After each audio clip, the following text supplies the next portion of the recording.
Gonna welcome everyone. I'm just going to give it a moment for everyone to enter the Zoom room. I see we've got 25 people and we have 120 or so registered today. So we'll just give it a moment for people to arrive and then we'll get started.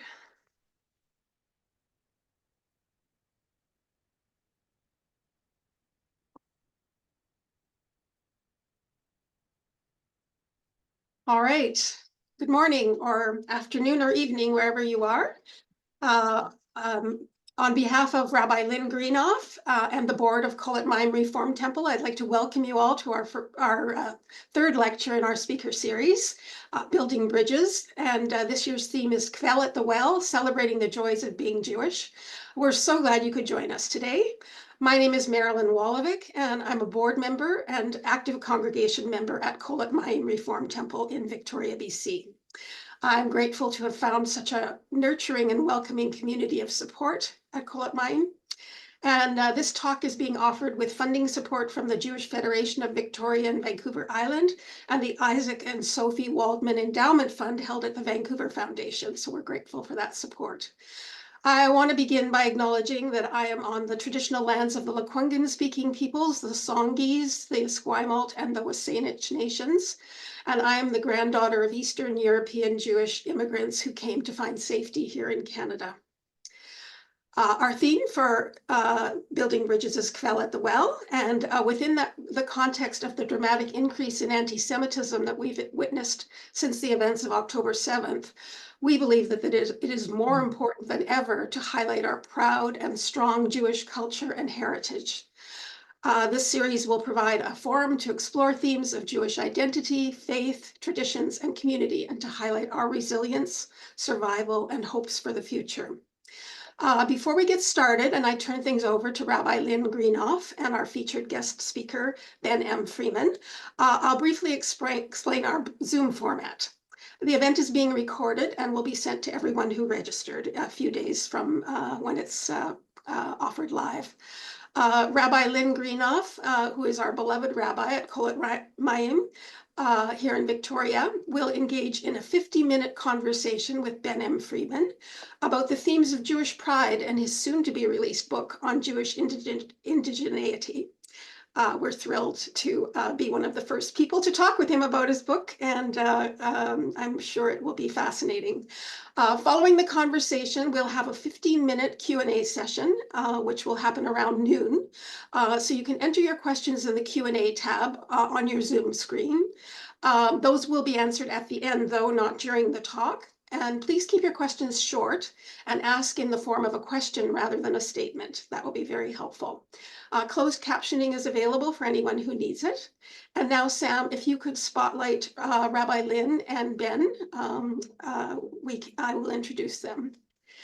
So today, I am so pleased to welcome our special guest, Ben M. Freeman, who will be in conversation with Rabbi Lynn Greenoff on the topic of building Jewish pride and recognizing Jewish indigeneity. That's a hard word to say. Yeah. As the founder of the modern Jewish pride movement, Ben has been a leading voice in celebrating the joys of being Jewish. And his upcoming book, The Jews and Indigenous People, is set for release in February 2025. And it's eagerly anticipated and promises to further enrich discussions on Jewish identity. Ben's influential work has transformed conversations around Jewish pride and identity. It's personally touched me very deeply when I was going through a process of reconnecting with my own Jewish heritage. And I'm grateful for that inspiration and support that those books provided. He also serves as a columnist for the Jerusalem Post and holds positions as a Jewish diplomat for the World Jewish Congress. And he's a research fellow at the Institute for the Study of Global Anti-Semitism Policy. His contributions have earned him recognition as one of his generation's most impactful voices against anti-Jewish hate. So we are thrilled to have Ben M. Freeman join us for this important conversation with Rabbi Lynn as part of our Kvel at the Well speaker series. Please join me in welcoming Ben M. Freeman in conversation with Rabbi Lynn Greenoff. Okay, I think we can begin. So I'm delighted to be in conversation with you again, Ben. Lovely to see you. So we'll just jump right in. With the background of the Indigenous Peoples Embassy being established in Jerusalem in February of 2024, um, we would all like to hear some of your principles by which you establish this central tenet of Jewish indigeneity with the land of Israel. So, can you walk us through some of the international principles and how this applies both to Israel and Jews in the land of Israel? We'll just start right there. Thank you. Absolutely. So, first of all, thank you so much for coming. It's wonderful to speak with you again, Rabbi, and thank you all for having me. So, it's a really interesting question you've asked because it also relates to the political context that the world was shaped by in the second half of the 20th century. So that's when indigeneity, and it is a hard word to say, that's why it's not on the cover of the book, because I can say it, but even still writing it, it's almost often I write indignity. Um, but indigeneity began to be a topic of conversation really like around the post-colonial period. And that's when we started to see movements begin. And it's interesting because the United Nations is seen as kind of a protector of Indigenous rights currently. It wasn't historically, it was seen as a protector of the states' rights. So there was conflict between Indigenous people and the United Nations. And the thing is, the leftist ideas regarding minority experience were specifically imposed onto the experience of Indigenous people. So what I mean by that is, so the kind of common perception is that they are the first people to have lived in the land. They're also primitive, and they've also been oppressed. And these ideas are seen as being inherent. And I have great issue with that because it's really the idea of those things being inherent is to destroy the great diversity of the Indigenous experience. I mean, you've got Indigenous people in Canada, in Finland, in Australia, in South Africa, in the United States, all over the world. And of course, there's going to be differences, right? There will be commonalities, which is the definition that I have created tries to identify. But yes, absolutely, there are going to be differences. The United Nations has done a couple of things kind of laterally. They have created 7 criteria for identifying Indigenous people, and those are the 7 criteria which make up a couple of chapters of my book because I'm a former teacher, so that to me was kind of my marking rubric, right? So I was kind of marking our indigeneity based against this rubric which they created. But again, we have to engage in those examinations with some nuance and with some flexibility because it may be important to say that they do not say that we're Indigenous. The United Nations argue that we are not Indigenous. But I prove that even via their own rubric, we are. But some of them don't necessarily, some of the 7 don't necessarily fit our experience exactly, but we can get to that. They also created rights for Indigenous people, so the ability to have self-determination, the ability to practice your own religion, have your own language, all of these different things. But again, many of them are still rooted in this idea that Indigenous people are inherently oppressed. And listen, we're not here to say that Indigenous people have not experienced oppression. That would be ludicrous. Many Indigenous groups do experience that. But we can't necessarily say these things are inherent because that just places Indigenous groups as, like, similarly to the way Palestinians are viewed, as cosmic victims, right? It's like that is their only status. It strips them of agency. So I created a definition in my book, which I'll read to you after my first tea break because I am British. It's good. Black tea with honey. I highly recommend it. So an Indigenous people are a group whose collective identity begin in one specific land, and it is in that land they remain rooted, either physically, spiritually, or culturally. This is their home and is where they originated, developed, and continue to be fixed through a connection to the environment and natural resources, living systems, culture, and practice as a people, irrespective of their sovereignty in the land. And what I try to refer to and try to get to the bottom of was what is the relationship? Rather than the status, what does it mean to be an Indigenous people? What is the relationship that exists between an Indigenous people and their land?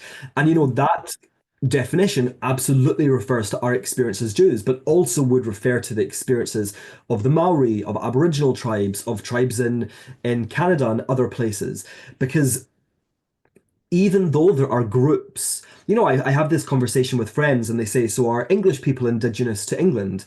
And it's like, indigenous isn't just an identifier of having lived there a long time. It isn't really even just about being first, because the Masai Mara, the Masai and the Masai Mara, they are indigenous to that territory, but they only moved there a few hundred years ago, so they were not the first people. And similarly, there are people who live in Iceland who are the descendants of their first people who are not referred to as indigenous. So we have to be there's complexity here. But what I tried to understand or tried to explain was the emotional connection which is continuous. And again, let's look at England. There will be people in England whose families stretch back hundreds, thousands of years, sure. But there isn't necessarily, and I'm not saying there isn't, but there isn't necessarily an emotional connection that exists between those people and the land. Whereas the Jewish connection, the collective Jewish connection to the land of Israel is deeply emotional. It's like, why do Jews kiss the ground when we arrive? Because the land is holy, but also it's emotional to us. It's why we all had this emotional experience after October 7th. Mhm. So that's the parameter in which I'm looking at it, which I'm it really in the book, this is under a section called depoliticizing, another hard word, depoliticizing indigeneity, because I want to remove that kind of post-colonial leftist um, impositions that have been made to say, no, what is the experience, and give space for diversity and give space for Indigenous people to experience their own relationship without having to be put in these boxes, which to me is the racism of low expectations in many ways. Yeah, thank you. We could unpack all of Yeah. what you've just said over the entire hour, and there's other aspects of your books, your multiple books that we want to explore. But I think just picking up a little bit on what you were saying, I think for many people, this notion, and we actually use this phrase here, First Peoples, this Yeah. kind of firstism as a Yeah. definition of indigeneity is important to kind of unpack, but Yeah. also this idea that anyone who is indigenous to any particular land has experienced and is inherently Mm. holding oppression. When we know from certainly the cultures here that people held a very multifaceted cultural life and ritual life. And so there's this imposition of our own, Yeah. as you say, very low Absolutely. expectations and patronizing attitudes that often create these systems of definitions. So the definitions are problematic in and of themselves. Absolutely. Can you speak a little more, as I know from a previous conversation, a non-religious person, about how Judaism holds the kind of strata? I often think of this as kind of an archaeological dig of how we have various religious overlays over what were originally agrarian celebrations in terms of our chagim, our holidays, and our ritual practice. Can you speak a little to those correlations? Absolutely. And I always want to be transparent and upfront and say and give people my perspective. I'm not writing this book thinking that the Torah was written by God. If that's what you believe, I will not argue with you because that's your belief. I'm totally willing and happy to hold space for that. If any of you have been watching the Wicked press tour, we'll hold space for that. But my perspective is that we were a people, we were a small group of tribes that developed into a civilization. And this was a long process. And the Torah was a large part of that. So obviously, the Torah, in the book, I talk about it as codifying our civilization because it took practices which were already existing, it reshaped some of them, it retold some of the stories. And this was a fairly long process. But yes, I mean, absolutely, almost everything to do with Judaism, and I would define Judaism as a culture which contains religion. And I think that we as Jews, I imagine you're also in the West, I'm living in London, we as Jews in the West, and really all over the world, we have to engage in some mental decolonization because we live in a world which tells us that Judaism is a religion and that we are a religious group. And I would say that is in some ways fundamentally inaccurate and in other ways just false, right? It's just not the case. And I'm not here to deny religion. of course there is religion. We pray to a God. Even me as a secular Jew, even though I have issue with the word secular, maybe we'll explore that later. But let's, for all intents and purposes, secular Jew, I still pray, right? When I lit the Hanukkah candles, when I say Shabbat. So God is there, or the concept of God is there at the very least. But almost everything to do, almost all the practices were rooted in the land. So Pesach, it seemed to be, was two different festivals. One was a matzah festival and one was a sacrifice festival. And it was for two different groups. You know, one was for farmers one was for, sorry, shepherds who were dealing with lambs, and one was for farmers who were dealing with wheat. And they were sacrifices in the way that many people from ancient societies made sacrifices to the god or gods to have good harvests or to have protection. And then they were amalgamated. Rosh Hashanah, our new year, was the beginning of the agrarian year. Shavuot, an agricultural holiday, a harvest. Sukkot, we literally have holidays for the trees, right? Tu B'Shvat. And I think that is that one of the odd experiences of being Jewish is that we exist in this cognitive dissonance almost, because we will describe ourselves officially in many ways as a religion, but then we have so much of our practice rooted in land, you know, and some of it is symbolic and some of it is rooted literally in the land. I mean, I grew up in Scotland. And at Rosh Hashanah every year we had a pomegranate. And actually this story kind of forms the beginning of my prologue, because my dad, who didn't do a huge amount for these holidays, you know, you reflect on your childhood and I realize it really fell on my poor mother. But my dad was sent out to get a pomegranate. It was vitally important that we had pomegranate on our table because it's one of the Shivat Haminim, the 7 species of fruit referenced by the Torah. It's also meant to be the 613 seeds represent the 613 mitzvot. There aren't actually 613 seeds in a pomegranate, but it's a nice story. And also a new fruit. And living in Scotland, we were not eating pomegranate all the time. And I say that the pomegranate, I say in the prologue, the pomegranate was really symbolic for me because it showed me visually and taught me that I belonged to a different land. Yeah, I grew up in Scotland, and the pomegranate is not indigenous to Scotland. Yeah. They're raspberries. I Googled that because I really was like wondering. But we had all of this, everything we were doing was concentrated towards the land. And yes, and in the book, I kind of separate Medinat and Eretz. Medinat being the state of Israel, Eretz being Eretz Yisrael, the land of Israel. Because we are indigenous to Eretz. Thankfully, Medinat, the state, sits on Eretz. So that's why we have this connection to Israel. But Eretz would be as important to us if the early Zionists had accepted Uganda. We still would have had a focus on Eretz. And everything we do comes from Eretz. Even the fact that, excuse me, my family were sitting down on a Friday night to start a holiday, start the day of a holiday. You know, all of these things, the Jewish calendar. This week was the 25th anniversary of my bar mitzvah, which is a little horrifying. And I had friends messaging me, like non-Jewish friends, saying happy birthday. And I'm like, oh no, today's not my birthday. My birthday's in a couple of weeks. And they were like, oh, but I thought you had to be 13. I was like, yeah, it was by my Hebrew birthday. Like it's there, we belong to a civilization. And that is something that I find so thrilling and so exciting because it's real and it's tangible and we can literally touch it. I mean, you see behind me, I have a book, shameless plug, but also a Chanukiah, right? These are symbols that we can have in our day-to-day lives. And yes, they all relate to the land, almost all of them. Yeah, it's interesting when we think about this. I mean, you brought up the notion of Judaism as a culture. I mean, you sound very Kaplan-esque, if I can say. Yes, I know. Yes.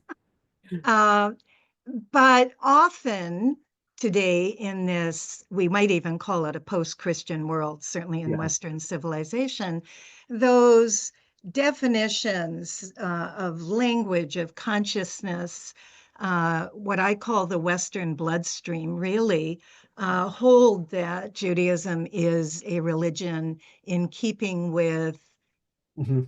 Christianity, originally post-Enlightenment.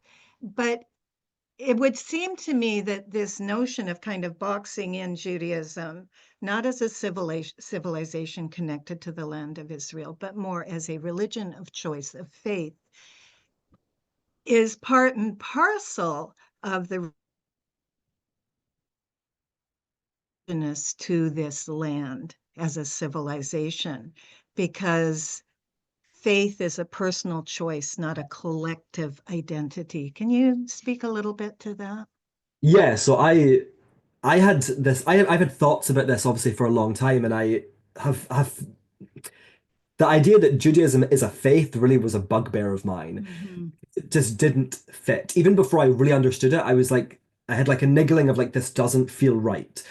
And I've spoken about it a little bit online, and I've been trashed online for saying this because I think that people, quite frankly, don't understand the issue that there's even, and some of the people who trashed me were Chabad and ultra Orthodox. And it's like very fascinating because it's like, oh, it's not just secular Jews who are influenced by this kind of Western thinking.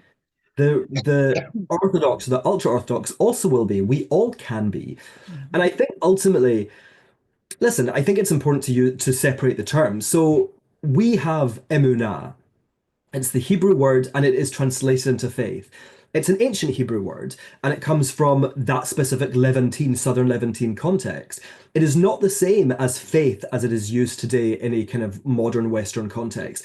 And that's part of the issue. And, part of the struggle that we as Jews have is if we're not investigating who we are in our indigenous language, then there's always going to be issues like that coming up. And I'm not fluent in Hebrew. I would love to be. It's always on my to-do list to learn. But we have to be able to interact. I mean, ideally, we should be able to read our own text because that's when you really get to engage with the personality and the meaning and the specific context and the nuance. But I would say we're not a faith. And I think that and that's not to say that we don't have religion. We have religion, we have a God, but faith is something different. It's a specific relationship with God, which is often defined by creed. Islam has creed and Christianity has creed. I mean, like my partner is a Christian, and I sometimes say to him, could you be a Christian without believing in Jesus? And he's like, no. And it's actually like, we don't have that. I mean, there is a huge, that's why you can have atheist, secular, agnostic Jews who are part of Am Yisrael, right? There isn't an official or any way to separate from them. It's like, okay, that's your choice, and maybe people would like them not to be like that, but it's legitimate. We don't have creed. There's nothing that we have to believe to be Jews. And even when we have a relationship with God, it's God of Israel. And of course, that's God of the people, but also of the land. God was meant to be keeping watch over Israel, right? That was the job. Mhm. Because God anthropologically, or Hashem anthropologically, was a national God that kind of was like one God for one people. And the Babylonians had one, and we had one.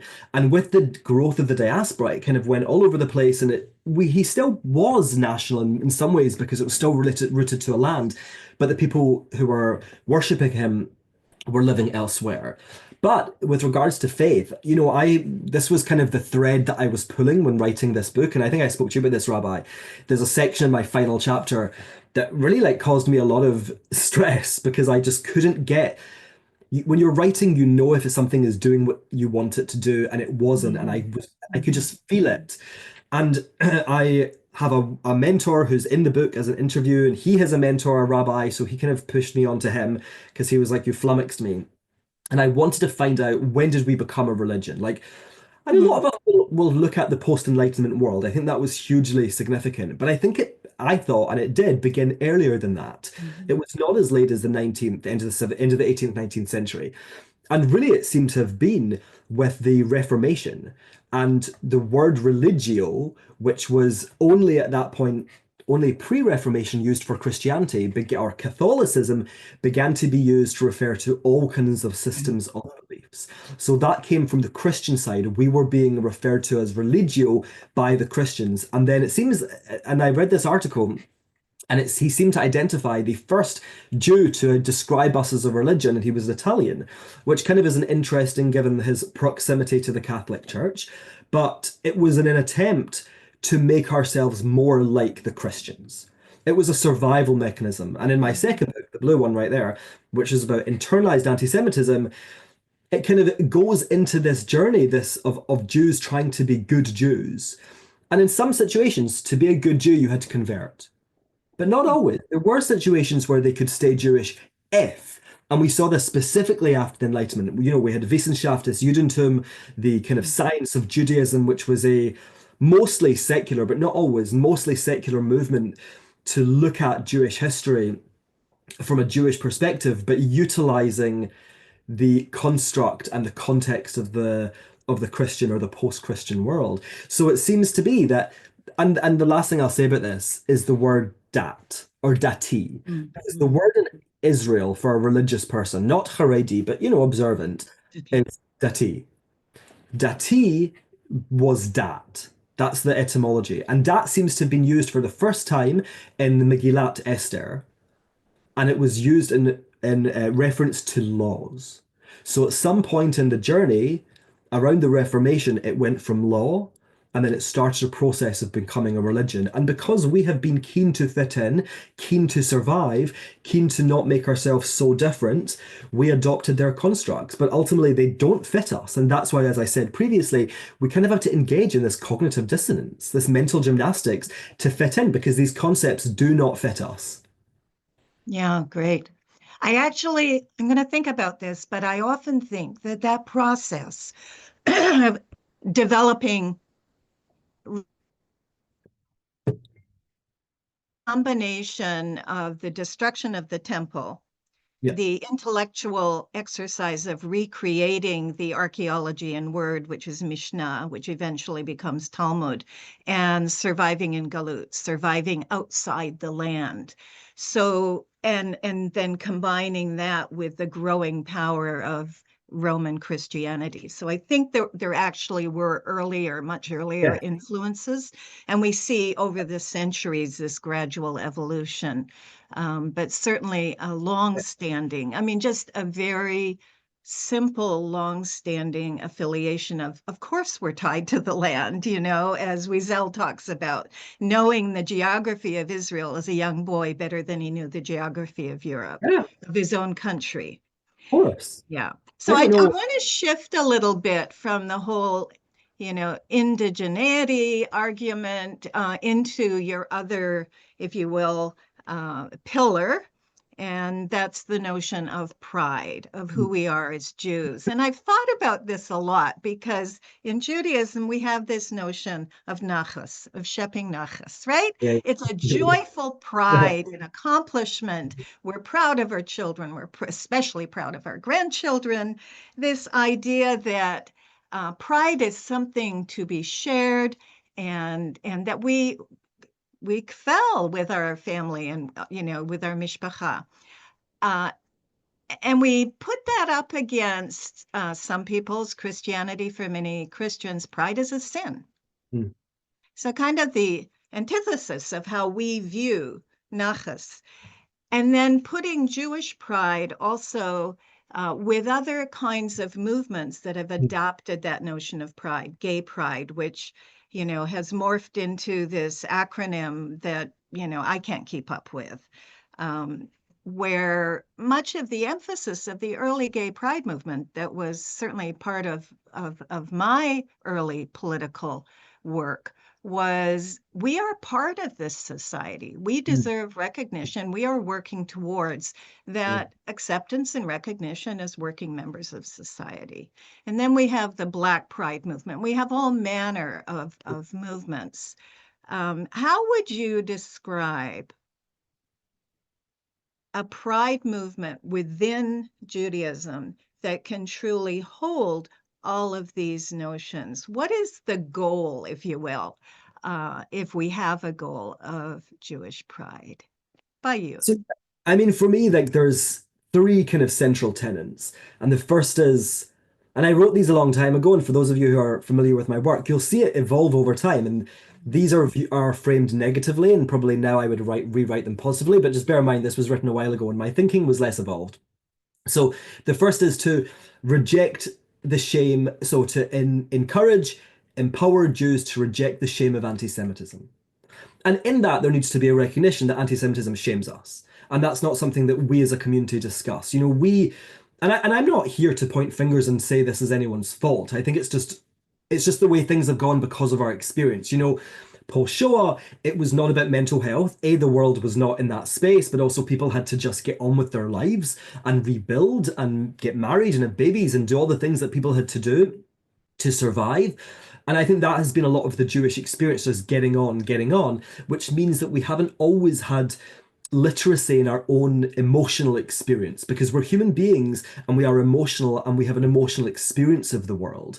And that's true of every person who walks out their front door. How welcome you feel, how accepted you are, how nervous you have to be. You know, the Me Too movement kind of showed men specifically the lengths that women have to go to protect themselves, or the adjustments that women have to make to be safe in society. And we're all doing this in different ways all the time. And Jews are as well. And we don't have that discussion. We don't have the discussion about coming out.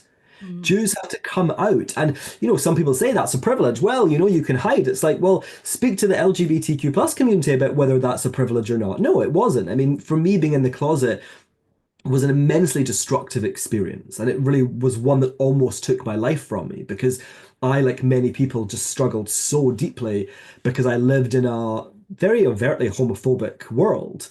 And I understood that as a gay person. I understood it, but I've it's only since writing these books have I reflected on moments of discomfort that I felt with friends, or moments of regret of, oh, I should have said this and why didn't I feel comfortable to say that, or embarrassment, or trying to make myself be palatable. You know, I'm like Mr. Jewish Pride, and used to tell people, oh, I'm Jewish, but. And that's why I write these books with such emotional honesty, and trying to get from you emotional honesty, because I'm not here to say I'm better. These were my experience as well. I'm exactly the same. I used to tell people while my brother was serving in the IDF, I was telling people that I was a Zionist butt, because I was feeling shame. And I don't feel, and we have to make sure that we don't feel shame in our shame, but we have to reject it and say, no, I'm not here to be a good Jew. I'm here to navigate the world and wear my Jewishness as a badge of honor and represent it how I see fit. So usually I wear a kippah, I wear Magen David and Chai, I wear yellow ribbons on my coat, because I want the world to know that I'm Jewish. But that to me is taking control. And I think part of the problem is that the Jewish narrative has so rarely been in our control, because we are, you know, we're such a tiny minority and these horrendous experiences have been inflicted on us and we're responding all the time.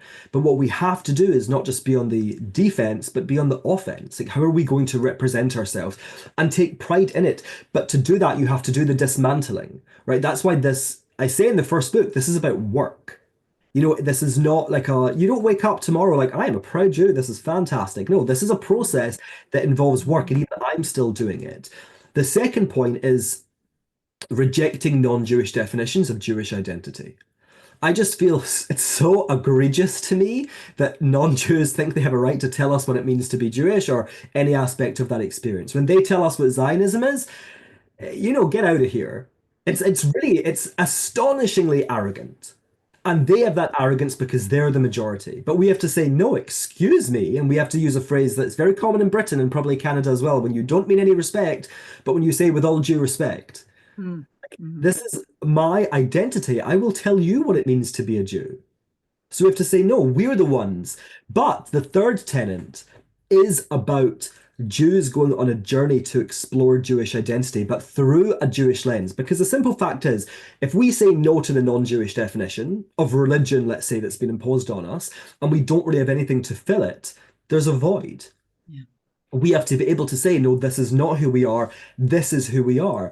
But to do that, we have to kind of humbly accept takes time. So we need to be doing real work to investigate our Jewishness, and then most importantly, through a Jewish lens. Like the people who tried to run me off Twitter when I was talking about faith, they were learned people, you know, Orthodox rabbis, but in my mind, they're still utilizing Christian ideas because they couldn't conceive of the difference between emunah and faith. And they couldn't conceive of faith being a Christian concept that doesn't actually really have an enormous amount to do with being a Jew. Yes, we have emunah, but it's about action. It's not about really what you believe. Again, that goes back to the creed. So those are kind of the three main tenets, I would say. Yeah, I think they're incredibly important tenets. I keep hearing as you speak how much gets lost in translation, like literally lost. You know, when we do Torah study every week, we're often comparing the translations of the Hebrew And depending on the bias of the editor of the particular Chumash, we're getting, really quite extraordinarily different Yeah, pictures of what the Hebrew is actually very precisely telling us. And it precisely. seems to me that much of these issues around identity, and I'm not fond of that, but nevertheless, who we are as Jews, that process of self-definition, of rejecting the shame, of claiming the identity, can really best come about, as you're saying, when we truly understand who we are. Of course. That presents a problem for very many people that I encounter on a daily basis who don't see themselves as religious, coming full circle. And so why enter into that learning if I see myself outside that circle? So can you just speak a little more, provide an open door Yeah, for people who see themselves as outside the shuls of this world? absolutely. I mean, I think part of that, one of the biggest mistakes that has been made in the last, 50, 60 years of Jewish life has been the framing, our internal framing of Judaism as a religion. And we need to reorient it, and we need to reorient it internally and as a community. And when we do that, we create space. We create space for diversity of thought, diversity of practice, for diversity of interaction. It is possible to read the Talmud and read it from a religious lens. And it's also possible to read the Talmud as a legal study. It's possible to dissect the Torah in similar ways, right? And you look at the Torah, what was God saying? Let's try and examine that. Or you can look at it and say, okay, what does this tell us about the people at the time? It's a document, it's a historical document. And something I find is that often secular people, not Jewish and non-Jewish, but often secular people have a religious bias, a bias against religion, because they think that they're elevated. And I've had like interesting conversations with friends who have that, who, when they speak about Judaism and the Torah, are utilizing this lens to be like, well, it's not true because it's a storybook. And it's like, we have to say, no, come on. This was written, in my opinion, again, just mine, 3.5 or maybe 2,300, 2,500 years ago. And why were those people not able to record their own history? I'm sure there was jiggery pokery, right? It's like we all like to embellish, but why are they not able to do that? There's this bias which exists. But we have to understand that as Jews, we have a right, and not really just a right, we kind of have a responsibility. We have a responsibility to be literate in our own experience, because otherwise we see what happens when we're not. But also, the fact remains that we are sitting here. I mean, this conversation itself is a miracle. You're in Canada, I'm in London, and we're having a conversation about being Jewish. And it's only possible because we stand on the shoulders of generations of Jews who fought and some died for their Jewishness. Because this is the reality. This is not something which just survives. The amount of effort in keeping Jewish life alive is extraordinary, and we have to be a part of that. So when we as individual Jews learn Torah or learn our history, even just learning our history, we're doing kind of a mitzvah. And again, not in a religious connotations. We're doing something positive for our community, for our people, because we are a people and we are like a family. Whenever I'm out in London and I see a Jewish person, I literally go, a Jew. And then my partner's like, people are going to think you're anti-Jewish if they hear you saying, a Jew. And I'm like, no, I just get excited because it's like that person's my cousin. It's Mhm. really a wonderful thing to be a part of it. It's a privilege to be Jewish, and we have a duty and a responsibility to care for this thing, mend it, and then pass it on. But we have to ask ourselves, especially the parents of young children, what are we passing on? If we don't know, we Yeah, need to be literate. yeah, absolutely. We have about 5 minutes prior to opening everything up for questions. I can't leave this discussion without bringing up Israel today. Yeah, Probably many of us have seen this phrase, Israel is now the Jew amongst nations. yeah. And yet we also know there are many Jews who, for intellectual reasons, emotional reasons, I can't begin to speak for anyone other than myself, but who deliberately choose to not have any direct relationship with Israel in their writing, in their practice. They're not citizens. They say it has nothing to do with me. And the question also comes up quite routinely, as it has for many, many hundreds of years, of divided loyalties, that we're not true citizens where we live if we have this loyalty to Israel. Can you just speak to some of what's going on? I mean, Yeah. politically, it's an absolute shambles right now. Can you just say a few words? Thank you. Absolutely. So I would say that we don't have dual loyalty. We have dual connection. So we had these questions growing up. It's like, who would you fight for, Scotland or Israel? Who would you play football for? Like I was ever going to play football, Israel or Scotland? And it was always Israel. But it never was nefarious. It was never like well, we hope Scotland goes down the drain. No, that's just where we felt more connected to. We had the pomegranate on our table, not fish and chips. Mhm. And that's not to say, though, you can't have dual identities. Like, I am also British. I dress in a British way. I really love, like, bougie London. I like all of that. And there's like I love St. James, Mayfair, Marylebone. It's very not Jewish. And that's okay because I was born here. Just as there'll be aspects of Canadian culture. Actually, I've got lots of Canadian friends or friends who live in Canada, and I can't believe when they talk about ice skating or hockey because it's so Canadian. But it's like, yeah, of course it's Canadian. They live in Canada. Like, of course I like to eat a roast dinner with Yorkshire puddings. I live in London. Like, but the stress is put on us by the wider world. But that stress is what you're referring to. And it's a stress which really creates categories of good Jews and bad Jews. Because in this context, what we see from the non-Jewish world is that they create palatable versions of us. So say, this is how you can be a Jew. This is how you're a bad Jew. And of course, people want to be a good Jew. They want to survive. It's a survival mechanism. And I think that a lot of people who are, David Baddiel is one of them. He kind of wrote the book Jews Don't Count, and he really kind of has distanced himself from Israel. He's really doing that so that he can still be accepted by the left. And I think I don't agree that that's possible, and I feel kind of sorry for him because he obviously is in some kind of turmoil to do that. I don't think that that's possible. We are Jews. They will find a way to identify us as Jews. The goalposts always change. Mhm. And in Israel, yeah, I think that Israel anti-Zionism, created by the Soviet Union and then spread by the Arab world, has become rife in the West and not by accident. It was funded by the Soviet Union and the Arab world, still is by the Arab world. And it's setting out to radicalize young people, particularly in academia, against Israel and against the Jews. I mean, this is the reality. We have to be clear with what they and believe people when they tell us who they are. And the tragedy is that young Jews are going to college and they're being radicalized. And we have to use that word because it is radical for a Jew to be anti-Israel.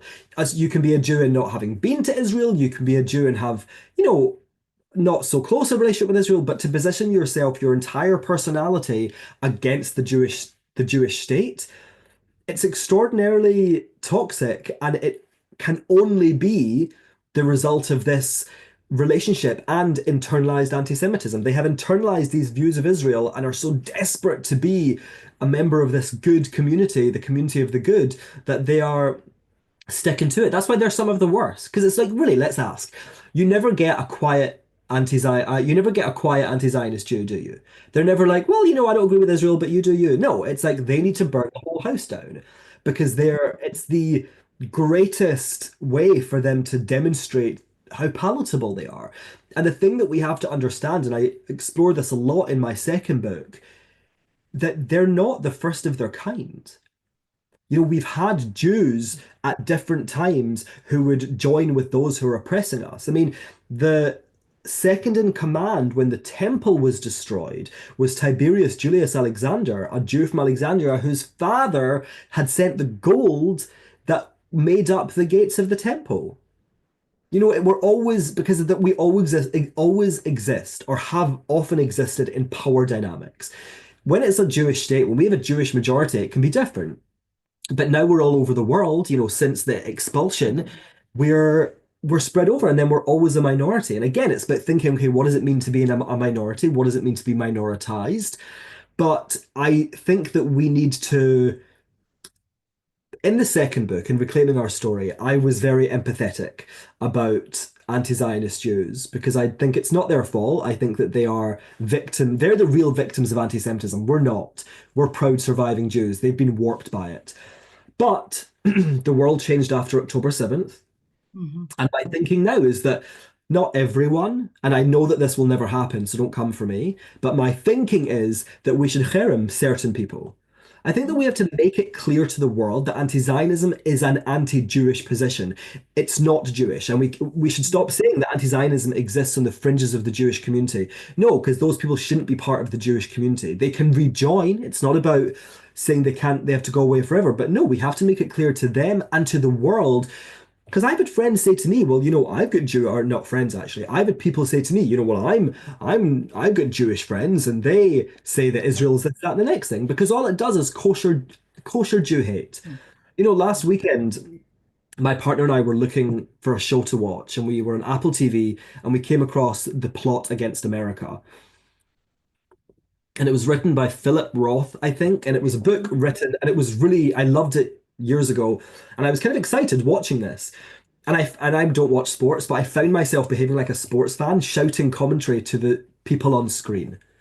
Like, what are you doing? What's happening? And I was like saying, this is the same. You had a rabbi who was cozying up to Lindbergh, who was cozying up to the Nazis because that's the way he thought that the Jews would be accepted. And he wasn't accepted that way. He was arrested because it always happens that way. And that's why it has to be Klal Yisrael Aravim Ze Lezeh. We are responsible for each other. And a Jew, the problem of a Jew in Glasgow, in New York, in Israel, should be the problem of Jews everywhere. And for some people that can sound quite scary, but I want to offer you a different perspective on that.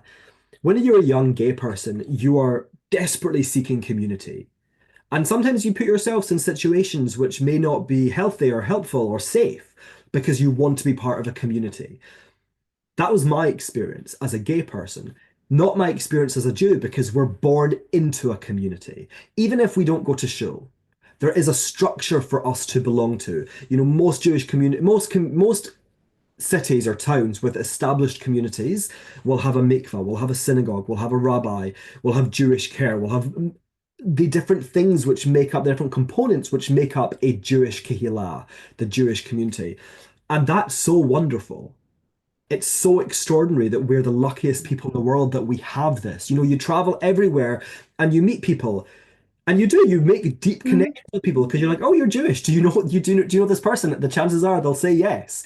Like, it's amazing. It's wonderful. It's a privilege to be Jewish. This conversation itself is a miracle that we're still speaking about it, fighting for it, and thinking about it 2,000 plus years after we were expelled, or not 2,000. We're thinking our civilization never stagnated, it never died. It was always ticking over, always evolving. And we get to contribute to it today. Yeah. And we need to drive it forward. And it's incredible. I mean, it kind of is like my whole personality. Like, I love it so much. It's so important to me. And I really believe that if we dismantle and decolonize the forms of oppression that have been imposed onto us, then we can see how absolutely extraordinary it is. Beautiful. And I did get note, I had the timing wrong. We actually have until noon to continue Right. this conversation, so we don't have to end quite yet.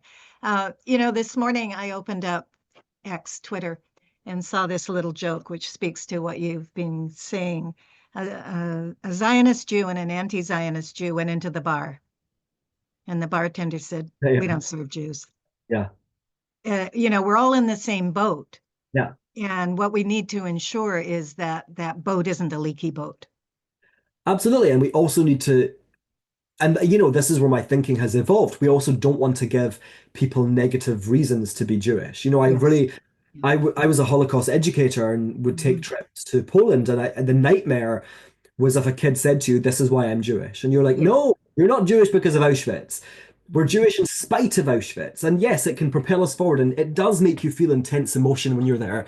But no, there's so much else. There's so much else that it's that duality, and it's about having that balance, because everything that joke is 100% true. Like, there's a darker version of it that I say to my partner that I won't say here because it'll probably get me cancelled.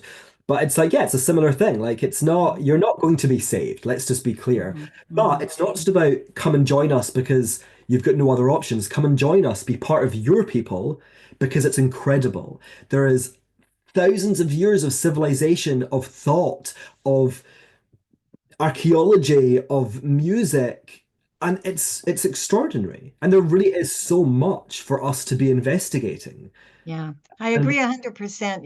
Here, I'm sure in England, uh, even with the pushback against acknowledging the Shoah existed, so much of what is considered appropriate curriculum for our young people focuses on the Shoah, on the Holocaust. And my argument is, why are we only focusing on the dead Jews when we 100%. have a vibrant, extraordinary living history? Why aren't we teaching our young people, including the non-Jewish Yeah. students, about this extraordinary culture?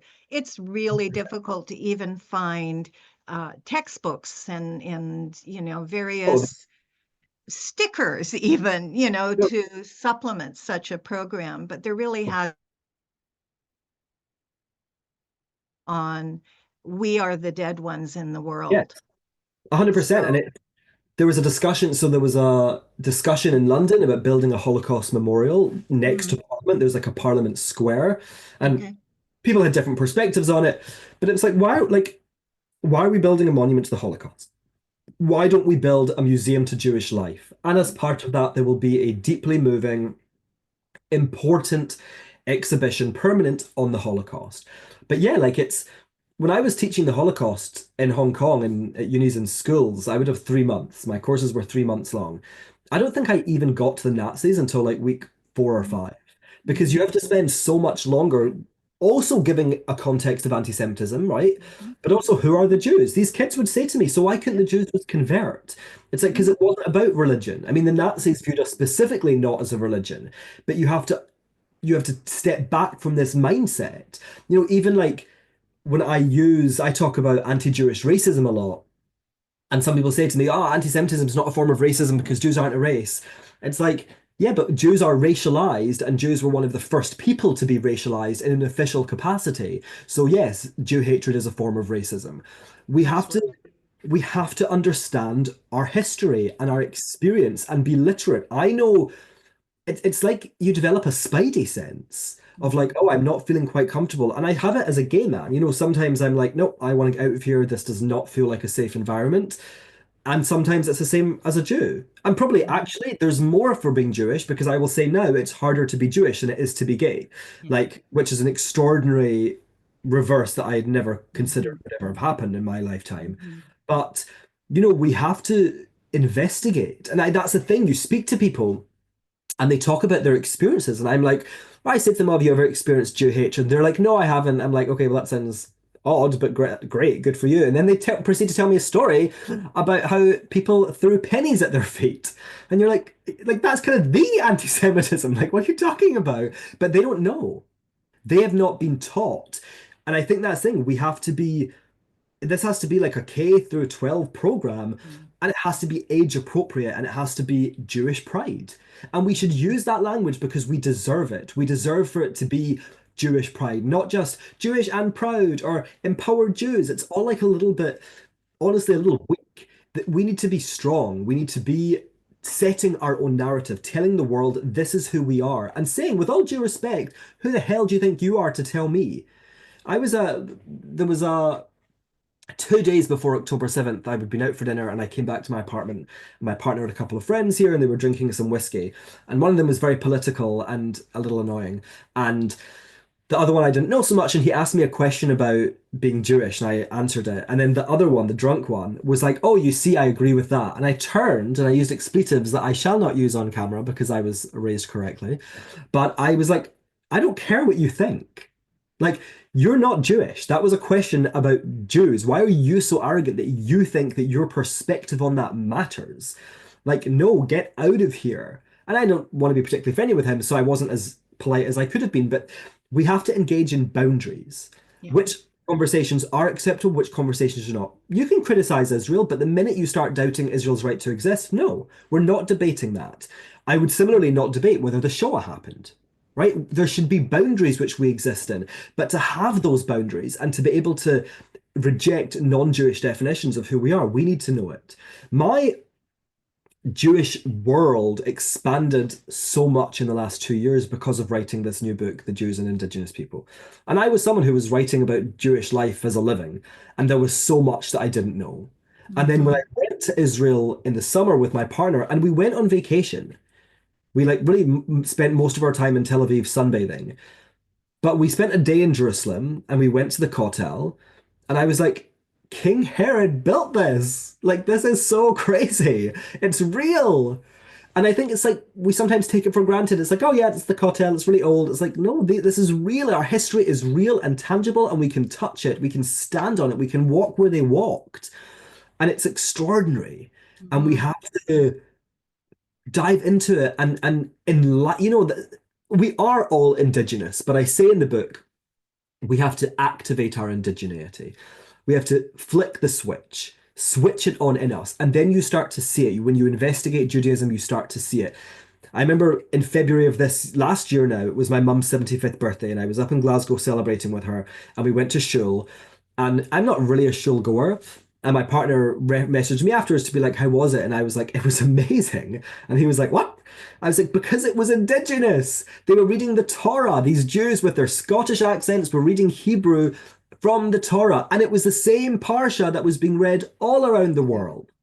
And then you look around the shul and you see the Bima, you see the Ner Tamid, you see Magen David, the Chanukiah. It's all the same. It's extraordinary, and it all connects us to each other and to the land. And that's why we're a family, because it's not just this loose connection, it's deep and emotional. Yeah. We had this response to October 7th because it's our people, our land were attacked. They were violated. It's ours. Wasn't just this land over there in Israel. I think that the Jews who said stuff like that are solely mistaken, and in some ways are, well, I can just say it, are living inauthentically. I don't think you can live authentically as a Jew without embracing Israel. I don't think it's possible because everything's about Israel. The Shema Yisrael, right? It's like the second word. Yeah, it's pretty hard to move through any aspect of holiday lives without actually saying the word Israel. It's very challenging, and I'm not quite sure how people do it. This is a very hard conversation to close down, Ben. I'm so delighted to speak with you. I want to bring a few questions forward, but before we actually end this formal part of this conversation, if we can be both formal and conversant at the same time, I just want to say you are so well named. You are a free man. Yeah. It's true. It's true. Yeah, it's true.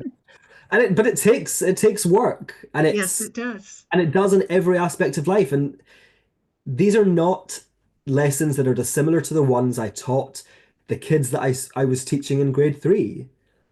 Be who you are, dress the way you want to dress. We need that reminder as adults. And as a collective, we need to be free. We need to decolonize our minds and become decolonized Jews and embrace our indigeneity and say, yeah, I can love Canada and I'm indigenous, and live it and own it and celebrate it. Because again, it's the responsibility we have. What will the next generation receive if we don't do that? And I will say this book, my new book, is the first scholarly work ever on the topic of Jewish indigeneity. It's the first book to directly address it and prove it. There's other books which, will talk about archaeology or kind of speak about our right to the land of Israel, but none in this way. And that to me is shocking. Like, it's great that I did it for me, but a Scottish Jew? Like, this should have been written by an Israeli. It's like we have to own our story. We have to tell our story and set our own narrative. This is who we are. We will tell you. We will not be told. Yeah, I think some of that comes from just the whole politicization of the concept of what constitutes indigeneity. Yeah. So I think there's always a time for something. But the fact that you've been able to do the equivalent of an archaeological dig in terms of the conceptual world with regard to indigeneity is like kol hakavod. Thank you. Thank you. you. And I hope that this book really gets out there and people read it. It's an important read. I'm Thank going you. to look for some questions. I'm just going to open up the Q&A here and see. So our first question, I'm just going to read the question and then I'll let you answer it, Ben, please. I'm having I'm just going to transpose this a little. I'm having a difficult time understanding anything linked to our faith as having something to do with racism of low expectations, since Judaism is not a race. People are able to be Jews without regard to melanin level or skin, So how would you respond to that? I mean, I think there were maybe two separate points. One is faith. I would say that we're not a faith. We are a civilization that contains religion, and that faith is a Christian concept that has been imposed onto us. We have emunah, which is an ancient Hebrew word which is translated into faith, but it requires more time to unpack the specificity of that word versus faith. In terms of racism, we need to expand our minds. We need to expand our perspectives on the world. Racism is not just about skin color. And in fact, with regards to Jews, there is an Asian American professor called Dr. Geraldine Heng who argues that the first racist state in the West was England in the Middle Ages, and she argues that it targeted Jews. It was not about skin color. The pseudoscience that emerged in the 19th century, which was the basis for the Nazis' perspectives, that racial pseudoscience, was also not based on skin color. We are operating in a very American system, which sees the world through a very specific lens. And I would argue probably it doesn't even fit their context fully. There's room for nuance there, but it certainly doesn't fit ours. Jews are racialized. Let's talk about the Jewish nose. Let's talk about the ideas of Jewish lips. There are racializations of Jewish feet, of Jewish bodies, of Jewish hair, every aspect of us. And then there's the racialization of our genetics.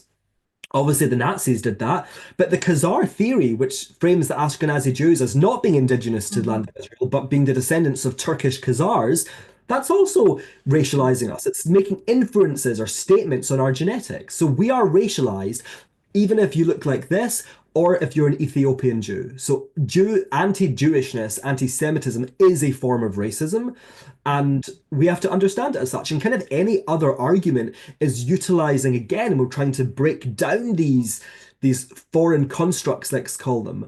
It's a breaking down the foreign construct of melanin equals racism. It's a big part of the story. We're not discounting that. It's just not all the story. Yeah, I would agree. And I think the whole notion of racialized politics has interfered with understanding how Jews collectively have been punished over and over and over again. I mean, going back to William of Norwich, but earlier, the expulsion of Jews from England, and the resistance to their return, no matter who they were individually. It was a collective guilt that Jews carried. And, racism is a very limited term, I would say, in terms of how we have experienced the world. Absolutely. And one more thing I want to say, because you reminded me, was the Jews in Spain and Portugal who had converted to Judaism after like the Inquisition. There was a concept, limpieza de sangre, which is, I hope I'm not I don't speak Spanish. I hope that was okay. That's about the cleanliness of blood, because they had categorizations which were not dissimilar to the Nazis. So when we speak about the Spanish and Portuguese Inquisitions and we're saying, oh, this was religious concept, you're like, no, not quite, because they had a racial component. And it has always been, Jews are racialized. Let's look at Barbra Streisand. Any Jewish actress, Leah Michele, who was the actress in Glee, they were referred to as unconventional beauties because they look Jewish. They do not fit this Eurocentric beauty model. So they were out with, they were separated because of how they look. And yes, you could recognize they're beautiful, but unconventional. I know loads of people who look like them. They're not unconventional to me. So I'm just cruising through the questions here. So this question from Michelle, I agree with you that Jews are racialized, so we may want to pull back from that one a little bit. However, there is this pervasive idea that Jews benefit from white privilege, quote unquote, because we are white passing, quote unquote. How do we counter that argument? Listen, I don't think it's something we have to counter. We have to exist in our complexity and our duality. Yes, if I'm walking down the street without a kippah, without a Magen David or a yellow ribbon necklace, they might think that I'm not Jewish. They might think I'm just like a white British guy. That's okay. But my whiteness, let's say, gets taken away when they find out I'm Jewish because I'm treated differently. So it is possible to pass. And I don't want this to become a conversation just about the whiteness piece because we cannot focus or look at indigeneity through the lens of whiteness. That itself is completely uh, destructive. It's inauthentic and it is not going to get us anywhere.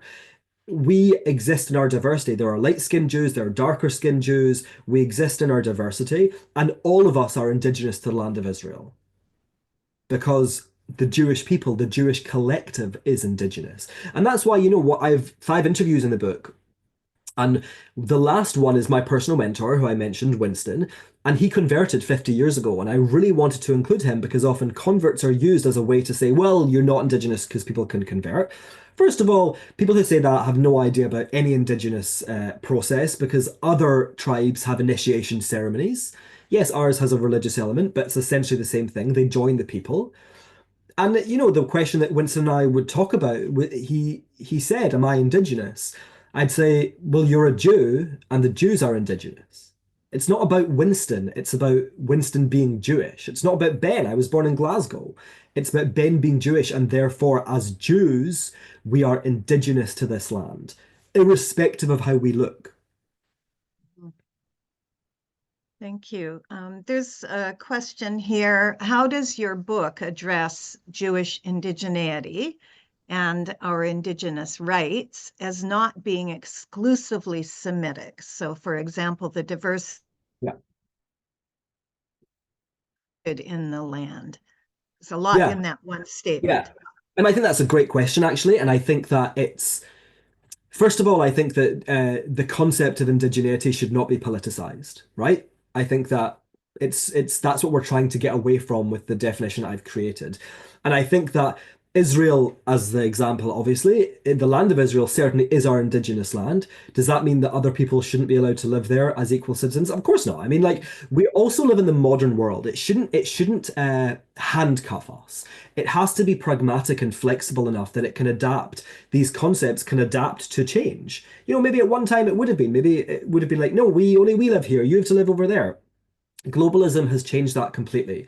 So no, the non-Jewish citizens of Israel should be treated equally.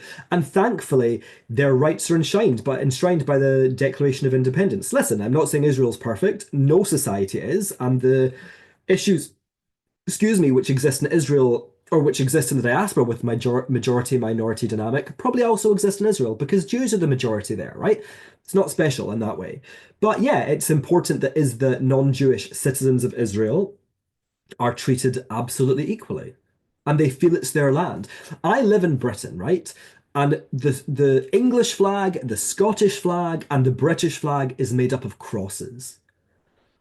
I am not a Christian, so those don't relate to me on that level, but they relate to me on a British level, that that's the flag. And I really hope that people can do that with the Israeli flag. Say, okay, I'm not Jewish, but that's still the flag of the country that I live in.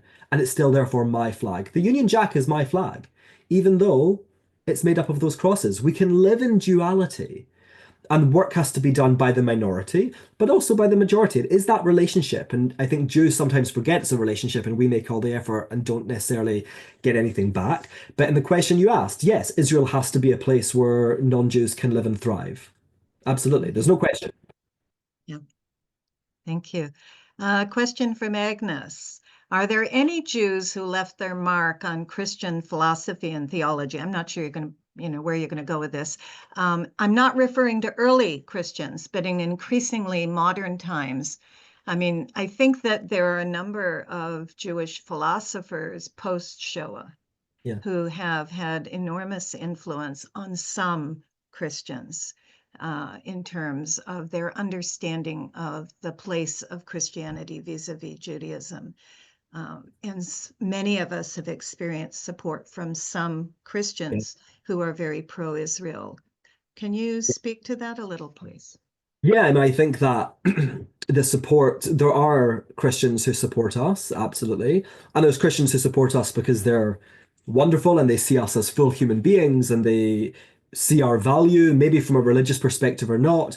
And there's others who support Jews because they want us all to go to Israel so the rapture happens.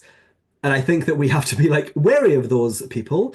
But I think there has to be, I would hope that any philosophy or any theology or way of thinking that is external, that's being brought internal, would be treated with respect and care. And I think sometimes I see inadvertent examples where that isn't the case. So, for example, I've heard of Christians celebrating Seder, Mm-hmm. and they do it well-meaningly, but it's not their holiday.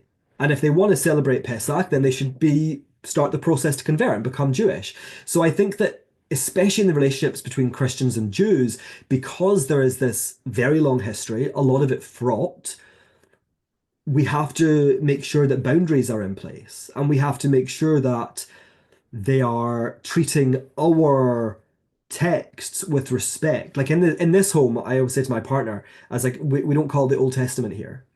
And when friends come around, I say it's not the Old Testament. It's the Tanakh, it's the other collections of Hebrew writings. They're our books. And they were taken, whatever, but treat them with respect. And I don't always see that. I still think there is kind of a colonial, arrogant, and that doesn't mean ill meaning, right? They're trying to be allies, but they come from this context where they don't have to think about these things, where they're not thinking about appropriation. But yeah, I've had to tell Christian friends, like, I don't think that you should be, my personal opinion, and you might disagree, I don't think that you should be, doing a Seder if there's no Jews there. If you want to join up with your synagogue, if you want to invite Jewish friends to experience it, wonderful.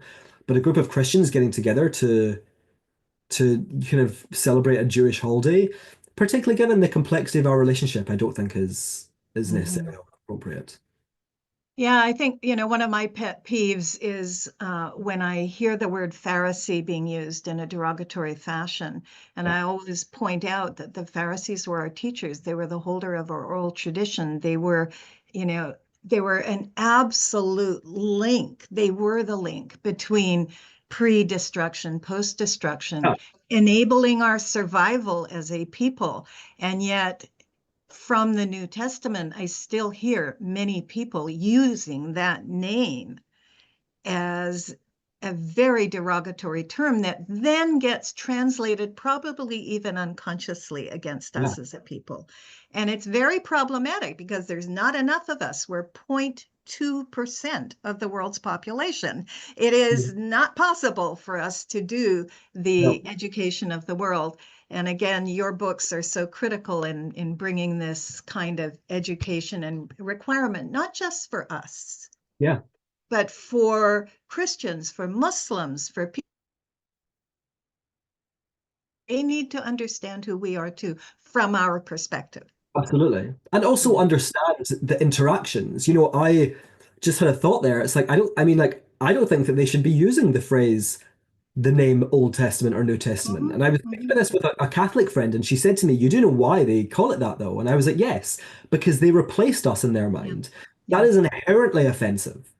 And there needs to be a rebalancing, a redrawing. And listen, I don't know if this is just wishful thinking, if this will ever happen, but ideally there'd be a redrawing of the relationship to say, yeah, we're sorry, that's not an appropriate thing to say. We'll call this the Hebrew Bible and the Christian Bible. And the Christians can take part and participate and read and enjoy the Hebrew Bible, the Jewish Bible, the Torah, the Tanakh. But yeah, let's that's a difficulty because we're dealing with thousands of years of context. Right.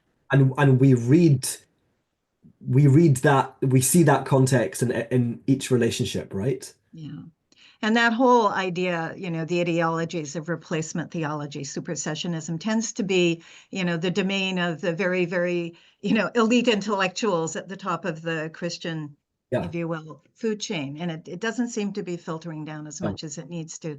One final comment, because we're very close to 12:15, from Michael, who says that he embraces and applauds your case but one critique, Perfect. can you make your case without adopting woke concepts such as decolonization? I think it's a really good question, and it was one that my editor and I spoke about a lot. And I think that it's what I'm trying to do is I always try to be truthful. I always try to take emotion away from my own investigation, right? And sometimes people say to me, like, my partner was kind of joking, be like, what happens if you do your history and you find out that the Jews were never there? I'd be like, well, I'd be obviously scrapping my third book and be in shock and like in rehab. But it's like you have to go with what is true. And I think there are words, like, we have to decolonize. What we have to do is strip that from a certain, we have to de what's the word? Deconnotize it. Is that a word? We have to strip the connotation of it being a leftist woke thing. I think that decolonization in many ways can be very positive. It doesn't need to be the way they use it. I think that we need to not throw the baby out with the bathwater. My partner and I were having this conversation about DEI, and Meta has just dropped DEI. My partner's company has. It's like dead, it seems. And in some ways, we're going to celebrate that. But I think if we're nuanced and critical, we should also think that's a bit of a shame because it's not a terrible idea at its core. People should feel comfortable going to work. We should be able to, Black women, as an example, should not have to change their hair to go to work, right? We should understand diversity in that way. The problem is these ideas have been taken and have become something entirely different. So the baby will have to be thrown out with the bathwater. But I think that we have to be very careful and considerate about which concepts we're discarding because we are in 1948 we decolonized Israel. Like literally we decolonized it. It was a colony kind of, but from the British, and we took it back. And I like the idea of decolonizing our minds because it links to this idea of force, of majority, of oppression, of freedom. So that's language that I use. If you don't like that language, totally here for it. Listen, we're Jews. We're not going to agree on everything, but I think Absolutely. that I urge you not to throw the baby out with the bathwater. Let's be critical where criticism is due, but not throw away language which can be useful to us. Ben, thank you. I think we have to have you back. I'd love that. But I'm aware that Marilyn needs some time to close. People have asked where they can buy your books in existence and your perspective book, and we will circulate that information. You can certainly send us information about when this latest book is published. I know there's going to be a real appetite, and I wish you just every success, Kol HaKavod. And thank you so much for joining us today. It's been an honor to have this conversation with you. So Marilyn, the floor is yours. Wonderful. Oh, thank you so much, Rabbi Lynn and Ben. This has been so empowering and inspiring, and just my heart is full and of joy and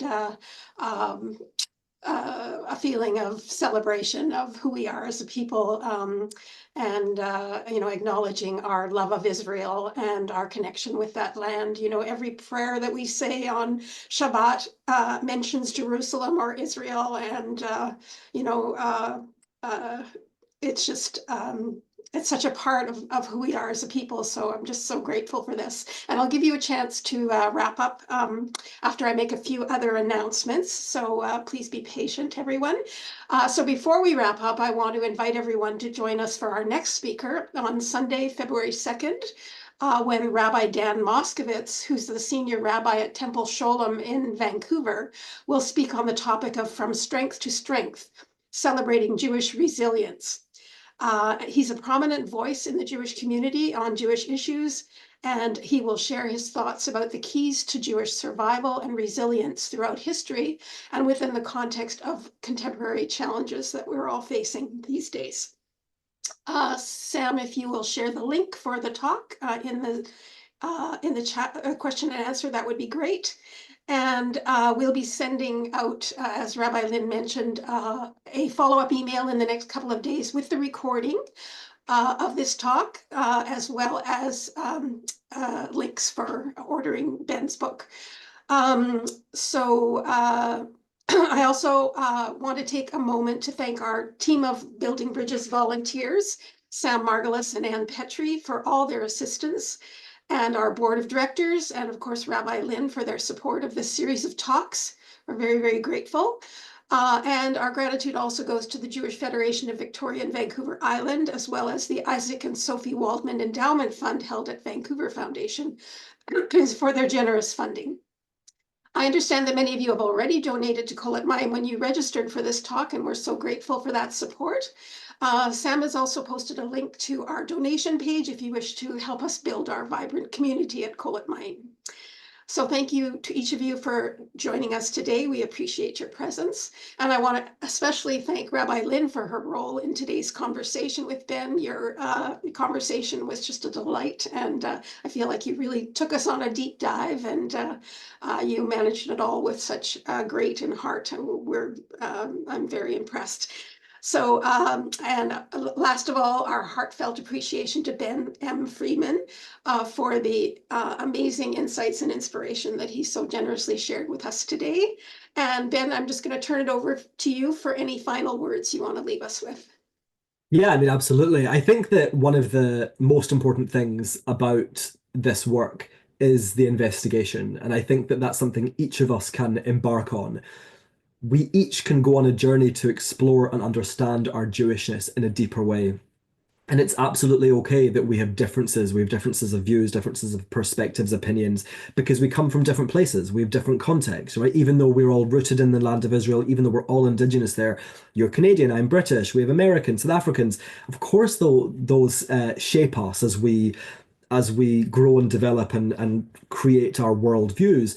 But the most important thing is to have our attention pointed towards the Jewish people and the land of Israel. It's okay that we disagree with someone as long as we see that they're still working for the Jewish good, the greater Jewish good. And with Israel, it's absolutely okay. It's absolutely okay to criticize Bibi Netanyahu if that's something you would want to do. If it's not, don't worry about it. It does not diminish your love of Israel. We love the state, we love the land it sits on, we love the civilization it represents, and it's connected to all of us. It is deep, it is emotional, and what I encourage you to do is to activate this feeling, because they are feelings. Activate this thing in your mind which says, no, I'm Indigenous. Let me look for it. Let me look for it in the prayers, Marilyn, that you mentioned. Look for it in the Torah. Look for it everywhere, because it's all pointing us back to that land. So be Canadian, be British, be Scottish, whatever, but never lose sight of the fact that Israel is also our home. Thank you. Thank you so much for having me. Amen. Amen. And Am Yisrael Chai. Am Yisrael Chai. Thank you so much, everyone, for attending. We really appreciate it. And Ben, you are an inspiration. Thank you. Thank you. Thanks, so sweet. Thank you. Bye, everyone. Thank you for having me. Bye, Ben.